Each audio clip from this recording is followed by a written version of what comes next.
구약성경 10편 23편 말씀입니다. 818페이지 구약성경 10편 23편 말씀입니다. 10편 23편 말씀을 한 절씩 서로 교독하도록 하겠습니다. 여호와는 나의 목자시니 내게 부족함이 없으리로다.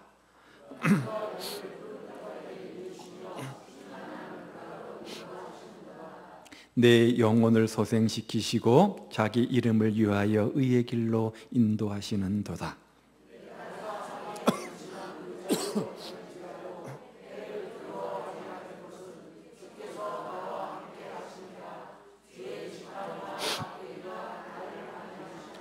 주께서 내 원수의 목전에서 내게 상을 차려주시고 기름을 내 머리에 부으셨으니 내 잔이 넘치나이다. 따르리니 내가 여호와의 집에 영원히 살리로다. 아멘. 오늘 우리가 살아가는 인생길을 순례자가 걸어가는 하룻길이라고 생각하고 이 시를 한번 읽어보시기를 바랍니다. 젊었을 때 오늘 본문 시편 기자 다윗은 직업이 목동이었습니다. 따라서 이 시가 다윗이 젊었을 때 기록되었을 것이라고 생각을 합니다. 그러나 이 시를 더 깊이 음미하고 묵상해 보면 젊었을 때 썼다기보다는 오히려 인생의 석양이 깃든 황혼의 들녘에서 지난날의 삶들을 회상하면서, 즉 그동안 하나님께서 어떻게 내 인생 가운데 비상간섭하셔서 내 삶을 인도해 오셨는가를 생각하면서 드려지는 감사와 감격의 시요 또 찬송이고 간증의 노래임을 알 수가 있습니다. 눈을 감고 한번 지나온 우리 각자 한 해 동안의 삶을 한번 묵상해 보시기 바랍니다. 그러면서 하나님이 지난 한 해 동안 어떻게 내 삶 가운데 함께 하셔서 역사하셨는가를 생각하면서 이 시를 한번 읽어 보시기를 바랍니다. 여기 목자는 우리의 주님을 의미하는 것이고, 양은 목자 되신 주님의 인도함을 받고 살아가는 우리 모든 성도들을 지칭하는 거겠죠. 그리고 의의 길이라고 하는 것은 목자 되신 주님을 따라 걸어가는 우리 인생의 여정길이고 하룻길 같은 삶의 여정을 의미합니다. 자, 시편 23편 어떻게 시작이 됩니까? 여호와는 나의 목자시니 내게 부족함이 없으리로다. 이 여호와 하나님을 자기의 목자로 삼는 사람은 그의 삶 가운데 부족함이 없다, 이렇게 고백하고 있는 거죠. 다윗은 이 사실을 누구보다도 잘 알고 있던 사람 아닙니까? 어떻게 해요? 그의 인생 여정 가운데 목자 되셔서 늘 부족함 없게 인도하시는 하나님의 손길을 너무나 분명하게 생생하게 경험하고 체험한 사람 아닙니까? 그래서 오늘 우리에게 그 하나님을 고백하고 감사하며 찬양하고 간증하고 있는 겁니다. 내 모든 형편을 아시고 내 모든 삶을 아시고 내 모든 삶의 문제를 해결해 주시는 그 하나님을 나의 아버지로 삼고 내 인생의 선한 목자로 삼고 그분의 인도하심을 받아가며 살아간다면 그런 인생이 고백하는 건 뭐냐? 내게 부족함이 없으리로다. 하나님이 내 인생의 목자 되시기 때문에 내게 부족함이 없으리로다. 이런 만족스러운 감사의 고백이 저절로 나올 수밖에 없다는 거죠. 우리가 살고 있는 이 세상은 모든 것이 풍성한 것 같지만 너무나 부족한 것 투성이고 만족스럽지 못한 광야 같은 곳입니다. 모든 것이 많이 있는 것 같은데 실상은 모든 것이 부족합니다. 그래서 사람들은 이 부족함을 채우려고 몸부림을 치잖아요. 그런데 하나님이 그들의 인생에 참된 목자가 되시기 전까지는 사람들의 행복의 노력 수고 성취될 수 없다고 성경은 분명히 선언합니다. 그 어떤 정치적인 노력도, 그 어떤 경제와 사회와 도덕적 모든 노력들은 모래 위에 집을 짓는 것과 같은 허망한 것에 불과하다고 성경은 분명히 우리에게 선언합니다. 그런데 오직 하나, 주님 한 분만 우리 안에 계시면, 그래서 그 주님이 우리의 선한 목자 되시고 우리 주님 되시면 우리는 세상의 모든 것을 다 잃어버린다고 할지라도 오히려 만족한 사람이 될 수 있다는 거잖아요.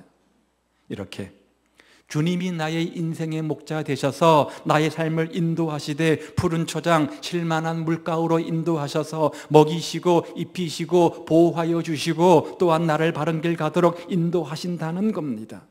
그래서 그 고백이 뭐예요? 그런 주님 때문에 내게 부족함이 없다, 이렇게 고백하는 거죠. 그것이 얼마나 놀라운 은혜입니까? 얼마나 놀라운 감사거리입니까? 나를 사망에서 생명으로 옮겨주셨습니다. 내 인생의 선한 목자 되셨습니다. 그래서 부족함이 없도록 내 삶을 인도하시는 그 하나님을 생각한다면 어떻게 그 주님 때문에 감사와 찬양을 돌려드리지 않을 수 있겠습니까? 올 한 해 여러분 삶을 돌아보면서 가장 큰 감사의 제목이 무엇입니까?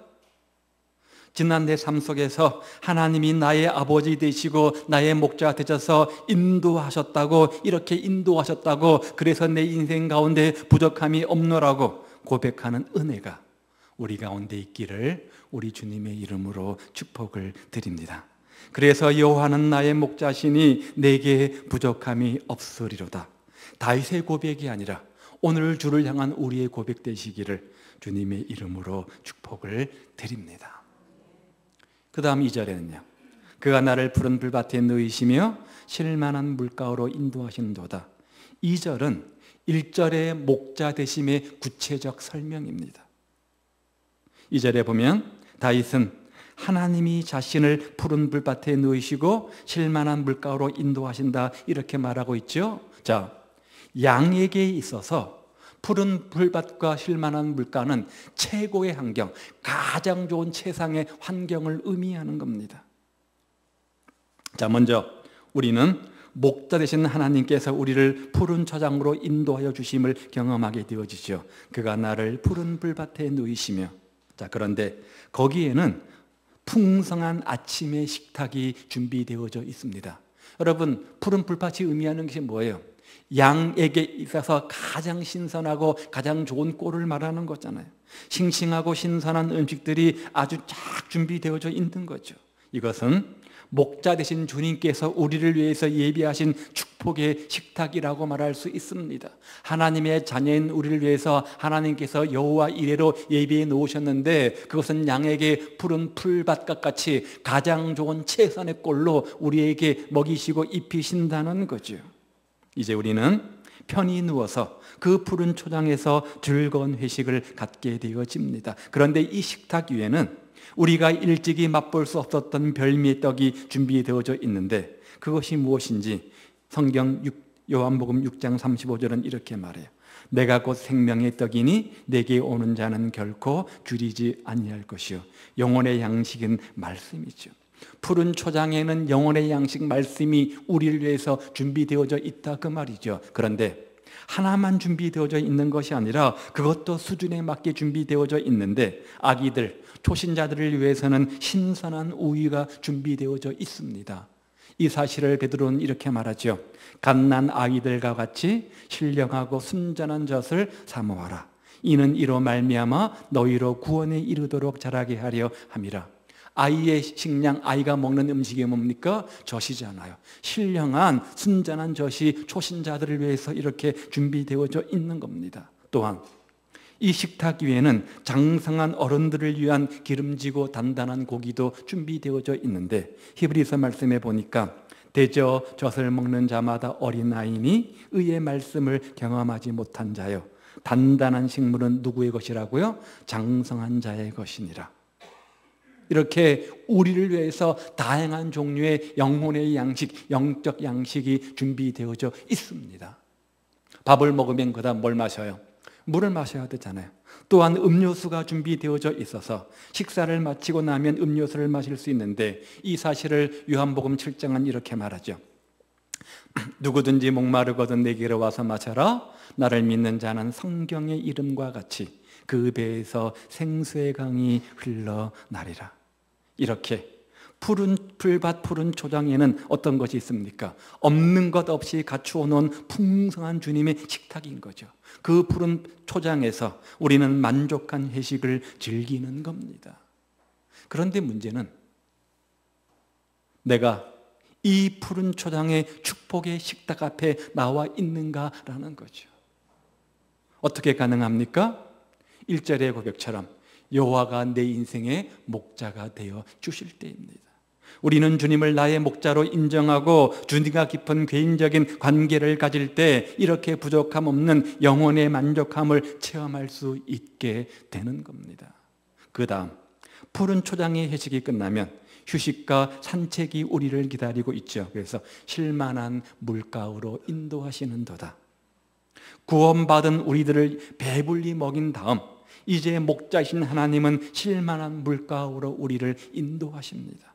선지자 이사야는 어린 양을 그 팔로 모아 품에 안으시며 이렇게 표현하고 있는데, 마치 어미닭이 병아리를 가슴에 품어 안는 것처럼 사랑하는 육신의 부모님이 따뜻한 사랑으로 자식들을 가슴에 품는 것처럼 주님의 넓고 따뜻한 품에 안아서 우리를 인도하신다는 거죠. 여기서 우리는 물을 마시면서 쉬는데 싱싱한 생수를 마시면서 참된 평안과 참된 안식을 체험하게 되는 겁니다. 이렇게 이 복잡하고 분주한 세상 속에서 우리를 푸른 초장, 쉴만한 물가로 인도하셔서 우리에게 평화와 안식을 허락하시는 사랑하는 주님을 늘 삶 가운데서 경험한다면 어떻게 감사의 제사, 감사의 찬양을 돌려드리지 않을 수 있겠느냐 하는 거예요. 여러분, 푸른 초장, 쉴만한 물가로 인도하심을 경험하십니까? 푸른 초장의 축복의 식탁, 쉴만한 물가의 인도하심의 은총이 여러분 삶 가운데 있기를 우리 주님의 이름으로 축복을 드립니다. 그러하기 위해서 여러분 인생에 예수님을 선한 목자로 삼으십시오. 자, 3절에 보니까 그렇게 하는 이유가 있어요. 그렇게 하는 이유가 있어요.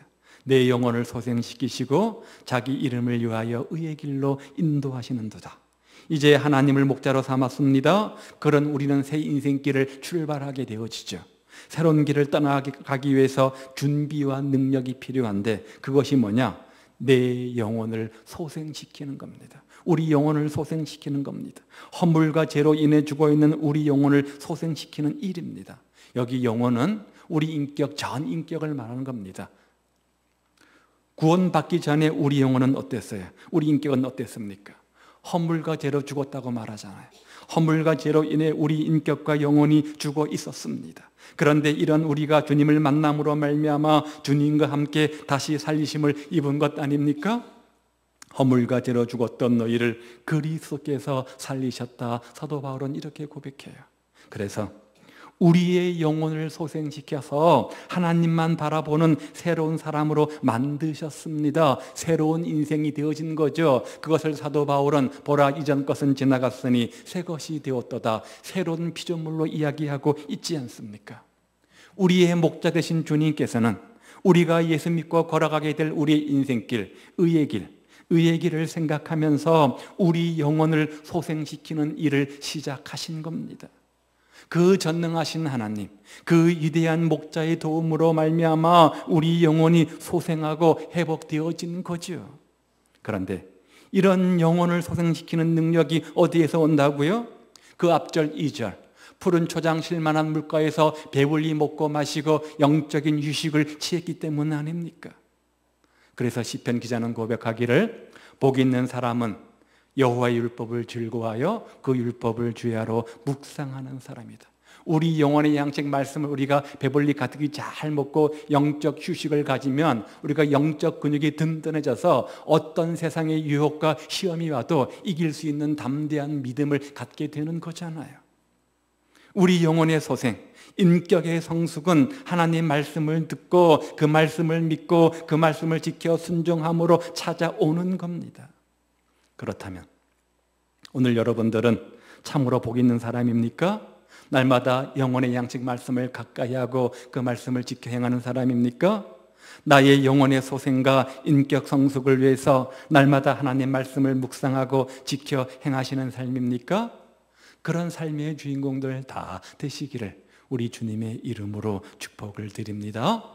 푸른 초장 쉴만한 물가로 인도하셔서 우리를 먹이시고 입히시고 쉬게 하셔서 우리 영혼을 소생시켜 주셨습니다. 그런 다음 왜 그렇게 하셨다고요? 자기 이름을 위하여. 자기 이름을 위하여. 자, 이 말씀은 우리 인생의 목적이 무엇인가를 분명히 해줍니다. 우리 인생의 목적이 뭐라는 거예요? 여기 자기 이름이 누구예요? 내 이름이에요? 하나님의 이름이죠. 예수님의 이름이죠.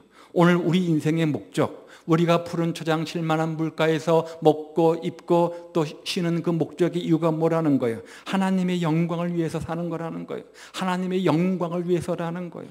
그 목표를 가지고 하나님의 이름을 위해서 걸어가기 위해서 우리 영혼을 소생시켜 주셨다, 이 말이잖아요. 이것이 우리의 인생길, 우리의 의의 길입니다. 여기 의의 길이 의미하는 것은 우리의 인생의 여정을 말하는 거예요. 그런데 이 의의 길은, 이 우리의 인생길은 걷기 쉬운 아스팔트 길이 아니라 때로는 가시밭길이요, 때로는 돌짝밭길이요, 때로는 좁은 길이요, 때로는 험난한 길이라고 성경이 우리에게 말하지 않습니까? 지나온 올 한 해의 삶을 한번 돌이켜보면 여러분 어때요? 좋은 일만 있었던 것은 아니잖아요. 원치 않는 사고도 있었고 원치 않는 질병도 있었고 크고 작은 상처와 아픔과 눈물들이 우리 가운데 있었을 것입니다. 예수 믿는 우리에게도 세상에 시험이 오고 세상에 걱정이 끊임없이 찾아오고 우리를 고통 가운데, 낭만 가운데, 어려움 속에 빠지게 하는 문제들도 하나둘이 아니었을 겁니다. 그리고 그런 문제로 말미암아 안아가지고 우리 모두가 어땠어요? 그 문제 앞에서 연약한 양들처럼 쉽게 낭망하기도 하고 쉽게 좌절하고 절망하기도 하고 범죄하기도 하고 길을 잃어버리기도 하고 주님 말고 또 다른 목자를 따라가기 쉬운 그런 연약한 존재들 아니었습니까? 정말 지나온 우리 인생길을 돌아보면 부끄럽게도 정말 그렇지 않습니까? 그런데 그런 우리가 어떻게 그 험난한 의의 길을 승리하며 걸을 수 있다는 겁니까? 그 다음 4절 말씀을 보십시오. 내가 사망의 음침한 골짜기로 다닐지라도 해를 두려워하지 않을 것은 그 이유가 뭐라고요? 주께서 나와 함께 하심이라. 주님께서 함께 하시기 때문이라는 거예요. 주님께서 함께 하시기 때문이라는 거예요. 우리는 목자 되신 주님의 인도하심 속에서 푸른 초장과 쉴만한 물가에서 배불리 먹었습니다. 휴식을 취했습니다. 우리 영혼이 소생되었습니다. 그런 다음 주님의 이름을 위해서 의의 길을 걷게 되었습니다. 그런데 그 길은 결코 순탄하지가 않습니다. 사망의 음침한 골짜기로 표현되어진 것으로 보아서 결코 녹록하거나 만만한 길이 아닌 것 같습니다. 그 길 사이사이는 음침한 골짜기로 연결되어져 있습니다. 그래서 이 험한 계곡을 통과하는 우리에게 많은 어려움이 찾아옵니다. 상처도 있습니다. 아픔도 있습니다. 위험도 있을 겁니다. 실제로 우리가 살아가면서 우리 삶 가운데 아무 염려와 걱정과 근심이, 어려움이 없다면 얼마나 좋겠어요. 그러나 우리 인생 그렇습니까? 살아가면서 사망의 음침한 골짜기 같은 어려운 일을 만나게 될 때가 얼마나 많이 있습니까? 한두 번도 아니잖아요. 수도 없이 만나게 되어집니다. 강 건너 강이요 산 넘어 산이라고 이 문제 저 문제, 다양한 삶의 문제, 야고보서의 고백처럼 형형색색의 문제들을 우리는 경험하게 되어집니다.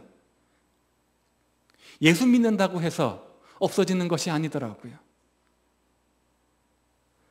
하나님께서 우리를 더 좋은 곳으로 인도하시기 위해서 잠시 사망의 음침한 골짜기를 통과하게 하시는 경우도 있습니다. 목자가 양을 이끌고 갑니다. 어디로 가죠? 푸른 초장으로 갈 겁니다. 쉴만한 물가로 갈 겁니다. 그렇게 푸른 초장과 쉴만한 물을 찾다 보면 어쩔 수 없이 양떼를 험한 골짜기로 인도해야만 할 때도 있습니다.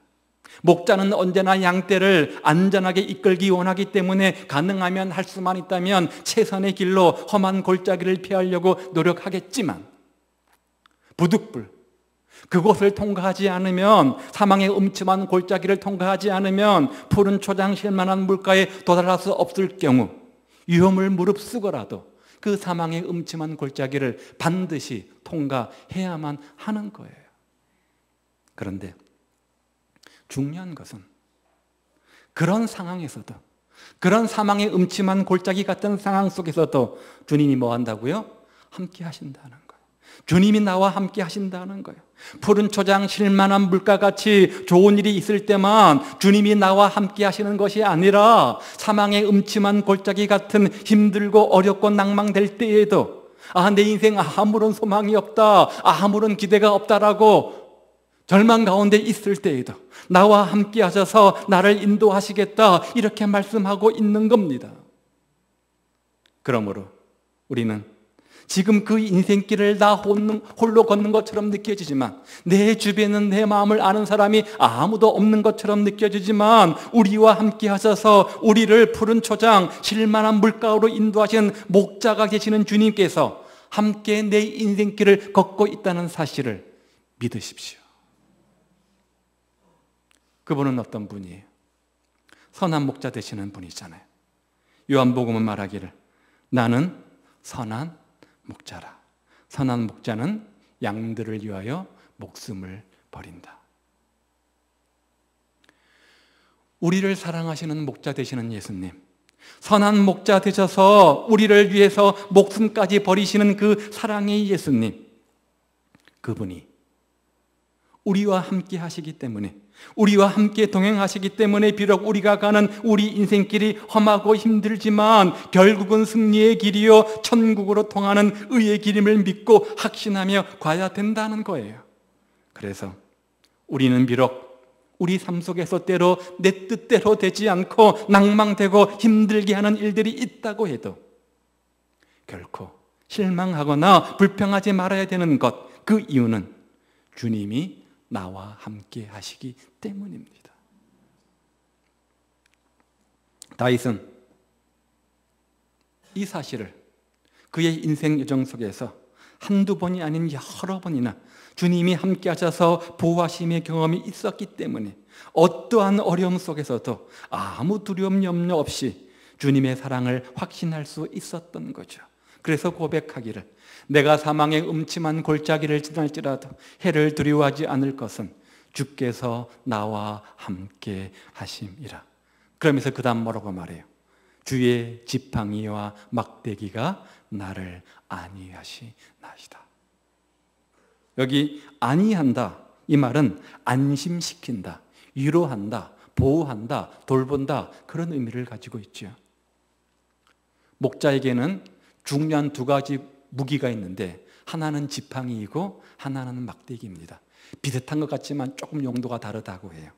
지팡이는 긴 건데 길고 끝이 구부러져 있어서 양이 골짜기를 지나다 빠지면 그 지팡이로 목을 걸어서 끌어올려서 바른 길 가도록 하는 역할을 합니다. 즉 지팡이는 양을 인도하는 역할을 합니다. 올바른 길 가도록 인도하는 역할을 지팡이가 하는 거죠.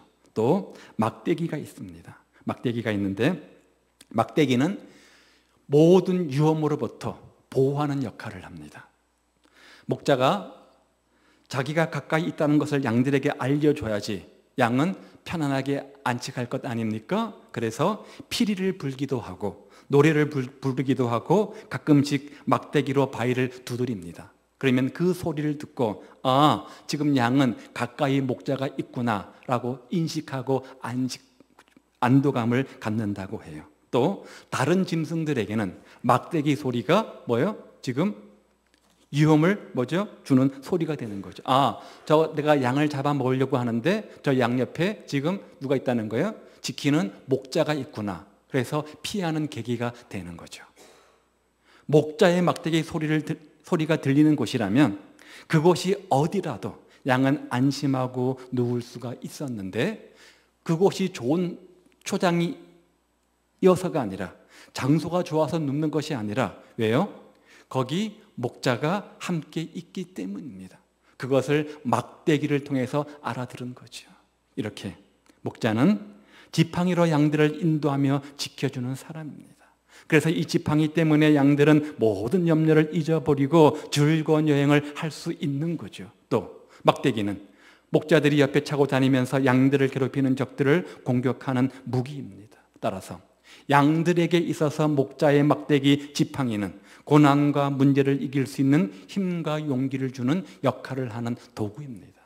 그런데 주님의 지팡이가, 주님의 막대기가 양에게 목자의 어떤 막대기 지팡이 역할을 하는 것처럼 주님의 지팡이, 주님의 막대기가 주님의 양 우리에게도 그런 역할을 하신다는 거예요. 오늘 그렇다면 우리는 주님과 동행하고 계십니까? 목자 되시는 주님의 지팡이와 막대기로 안위하심, 돌보심, 인도하심을 경험하고 계십니까? 오늘 여러분의 인생의 지팡이는 무엇입니까? 오늘 여러분 인생의 주님의 막대기는 무엇입니까? 주님이 내 삶 속에 함께 하시기 때문에 비록 내가 사망의 음침한 골짜기로 다닐지라도 내 삶 속에서 평안과 기쁨을 맛보고 계십니까? 그 주님 때문에 용기를 얻고 능력을 힘얻어서 모든 염려를 버리고 즐거운 인생을 살아가고 계십니까? 주님께서 지금 나와 함께 하시되 주의 지팡이와 막대기로 나를 안위하신다, 그 확신이 있다고 한다면 비록 내가 어떤 환경과 조건과 현실 속에 있다고 할지라도 평안한 마음으로, 기쁜 마음으로, 즐거운 마음으로 모든 염려를 벗어버리고 용기 백배에서 능력을 잊고 즐거운 인생을 살아갈 수 있을 겁니다. 그런 은혜가 우리 가운데 있기를 주의 이름으로 축복을 드립니다. 어떤 사람에게 목자의 지팡이와 막대기가 역할을 할까요? 목자를 자신의 목자로 삼은 양에게겠죠. 자신의 양에게 그런 역할을 하지 않겠습니까? 마찬가지로 우리가 우리 주님을 우리 인생의 선한 목자로 삼은 사람들에게만 주님은 그들의 인생의 목자, 막대기, 지팡이가 되어서 그들을 인도하고 돌보며 지켜주실 겁니다. 그 마지막 5절과 6절을 보십시오. 그 결과가 뭐예요? 주께서 내 원수의 목전에서 내게 상을 차려주시고 기름을 내 머리에 부으셨으니 내 잔이 넘치나이다. 나의 평생의 선하심과 인자하심이 반드시 나를 따르리니 내가 여호와의 집에 영원히 거하리로다. 우선 5절 말씀해 보면 주님은 그런 나에게 원수의 목전에서 상을 차려주신다 이렇게 말해요. 그런 다음에요, 기름을 내 머리에 부어주신다, 발라주신다 이렇게 말하죠. 여기 말하는 상은 침상, 밥상을 의미합니다. 침상이 뭐죠? 침대죠. 밥상은 밥상이에요.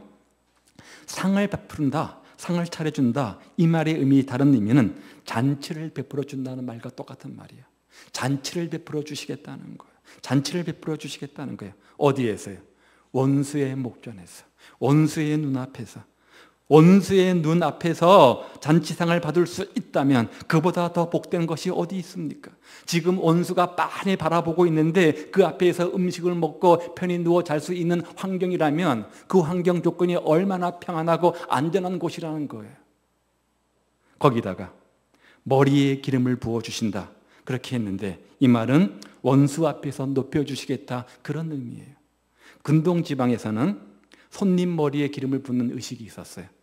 그 의미는 뭐냐면 이 손님을 귀한 손님으로 여기고 대접하겠다 그런 의미가 있는 거예요. 높여준다는 말이죠. 따라서 원수 앞에서 내 머리에 기름을 부어주셨다, 이 말이 하나님이 나를 높여주셨다, 귀한 사람으로, 귀인으로, VIP로 대접해 주겠다 그런 의미가 있는 거예요. 그러므로 원수 앞에서 아무것도 부족함이 없는 거죠. 또한 기름을 부어주신다 또 한 가지 의미는 사망의 음침한 골짜기를 벗어나오기 위해서는 심각한 영적 전투를 치루었을 것이고 그 과정 속에서 내상도 입고 손해도 보고 아픔과 상처를 입었을 겁니다. 그 모든 상처들을 손수 싸매주시고 치료해 주시는 성령의 기름을 의미하기도 합니다. 그리고 나서 이제 그렇게 우리의 손에는 사망의 음침한 골짜기를 벗어나서 주님께서 베풀어 주신 은혜 가운데 회복이 되어지면 그 결과 내 잔이 넘치나이다. 우리 손에는 우리 인생길의 승리를 축복해 주시는 축배잔이 들려지게 되어지는데 내 잔이 넘치나이다 이렇게 고백하게 되어지는 거죠. 이 얼마나 우리 인생길에 용기와 힘과 위로를 주는 말씀입니까? 우리 삶 속에서 믿음의 길을 달려가다 보면 때로 지치기도 하고 낭망되기도 합니다. 열심히 목 놓아 울부짖어 기도했건만 아무런 응답도 없고 또 주어진 환경과 현실은 전혀 변함이 없고 하나님은 묵묵무답처럼 느껴지기도 하고 그렇게 낭망되고 절망된 우리 영혼이 있을 때 그 영혼을 손수 싸매주시고 위로해 주시는 주님의 도움의 손길들을 날마다 경험하시기를 바랍니다. 날마다 주님과 교제하신 풍성한 은혜를 체험하면서 내 잔이 넘치나이다, 내 잔이 넘치나이다 고백함으로 풍성한 승리의 축 축배의 잔을 높이 드시는 삶이 되시기를 우리 주님의 이름으로 축복을 드립니다. 그리할 때 마지막 6절은, 마지막 절은 이런 의의 길을 달려온 우리에게 주시는 하나님의 영원한 안식의 약속이 기록되어져 있는데, 나의 평생에 선하심과 인자하심이 반드시 나를 따를 텐데 언제까지요? 내가 여호와의 집에 영원히 거하리로다. 이 시를 지을 때만이 아니라 앞으로도 계속해서 영원토록 부족함이 없겠다, 이 말 아닙니까?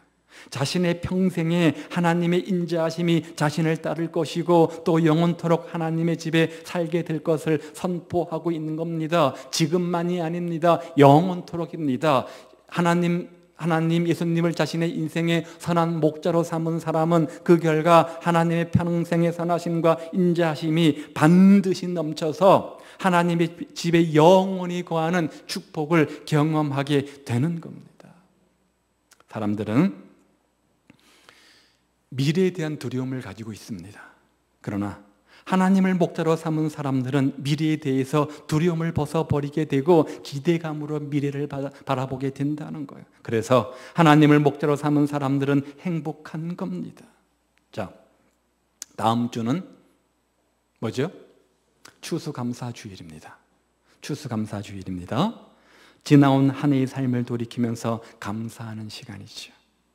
이 자비하신 주님의 은총을 묵상하면서 선한 목자 되시는 주님, 그래서 푸른 초장 실만한 물가로, 물론 때로 사망의 음침한 골짜기도 있었지만 돌이켜보면 이 모든 가운데 합력하여 선을 이루시고 푸른 초장 실만한 물가로 인도하셔서 내 잔이 넘치나이다, 내게 부족함이 없습니다, 그런 고백을 하게 하셨던 그 주님의 은총을 묵상하시면서 지나온 날들 한 해의 삶에 대해서 감사하는 시간이 되시기를 우리 주님의 이름으로 축복을 드립니다. 목자 되신 주님을 경험하는 삶이 되시기를 바랍니다. 그래서 여호와는 나의 목자시니 내게 부족함이 없습니다, 내 잔이 넘칩니다, 하나님의 집에 영원히 거합니다. 이런 고백의 주인공들, 이런 간증의 주인공들 다 되시기를 우리 주님의 이름으로 축복을 드립니다. 기도하겠습니다. 지난 한 해 우리의 삶은